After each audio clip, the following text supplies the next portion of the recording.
Kibarani Makupa si eneo la kawaida, ni sehemu ambayo imebeba kumbukumbu nzito za ajali, za vilio na za familia zilizopoteza upendo wao.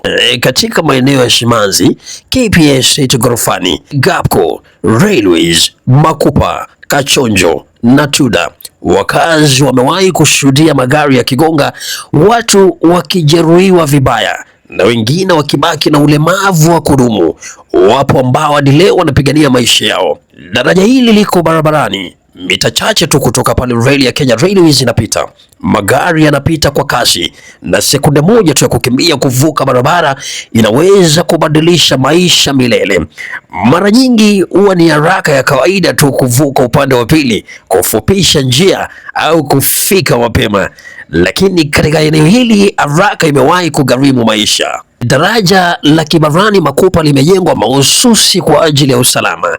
Lina nafasi ya kutosha kwa watembea kwa miguu na hata wale wenye ulemavu. Lipo pale kuzuia hadithi nyingine ya majonzi. Chini ya daraja kuna hatari, juu ya daraja kuna usalama.